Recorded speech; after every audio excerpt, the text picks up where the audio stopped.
Parents, you really need to listen up. Vaping, it's becoming more and more popular, especially amongst teens. But is this new trendy habit any different than smoking? Carl Schmid from California Spotlight chats with an expert all about this youth epidemic. This is the California Spotlight, sponsored by the California Department of Public Health. Hello there. Did you know that according to the US Surgeon General, vaping is now a youth epidemic? What you need to know is that there's often as much nicotine in a tiny vape pod as an entire pack of cigarettes.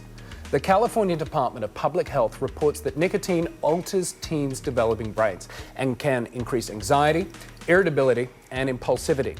Today in the California Spotlight, I'm joined by Dr. Pam Ling, and we're talking about a very important topic, vaping amongst teens. Dr. Ling, great to see you. Nice to see Thank you so much for joining us. First of all, help us understand the dangers of vaping and how nicotine affects the developing brain. Sure. So nicotine is a neurotoxin, and teens' brains are particularly vulnerable to this toxin and addiction. In part, that's because your brain is still developing up until you're 25 years old, and also teen brains are really designed for learning. Right? So every time you learn a new skill or a new fact, your brain is forming connections between the cells called synapses. So teen brains are really designed to learn, and that same capability also means they're more vulnerable to nicotine addiction. How can you tell if your kid is vaping, though? Well, there are some signs of nicotine withdrawal, which can be, as you mentioned, irritability, learning difficulties, mood swings. Now, that may also sound like a regular Sounds like a regular teenager exactly. to me. You can talk to your teen, for one thing, and you can ask them. They may or may not tell you. So you may need to ask in more general terms. What do they know about vaping? What have they heard about it? Do they know other teens who are vaping, to get a little bit of sense of that? In addition to talking to your teen, you can also take a look at what's happening at home. Often if there's a funny, sweet smell when you enter your teen's room, that smell can actually be a vape aerosol in the room. You can also take a look in your teen's backpack and see what's in there. You have to look really carefully because a lot of the new vapes really look like USB port devices or even school supplies. So you have to know what they look like. But it can be a minefield with teenagers. Talking to kids is the best start. I think that talking to kids is always a great place to start. And it's really starting a conversation that's going to go on over time.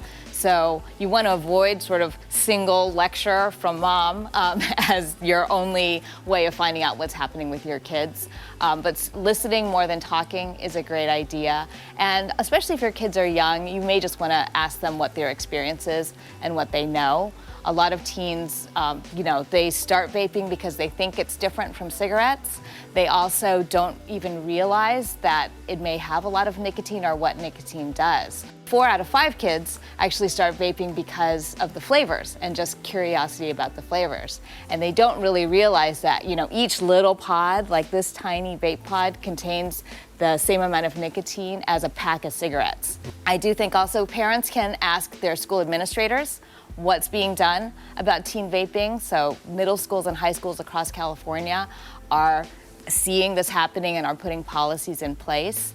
And then parents can also think about the kids in their communities and say, what can be done to get rid of flavored tobacco products, including vapes, and getting them out of our convenience stores and other places that are so easy for teens to access. Yeah, well, Dr. Pam Ling, a lot of really important information for us to digest here. But is maybe one of the big takeaways here is that parents and teachers, health professionals, community leaders need to take more of an aggressive step to, help protect children from these highly potent products, right? I agree. I think it's up to us to really take action in this. And one really great way to get started is to check out the website, flavorshookkids.org.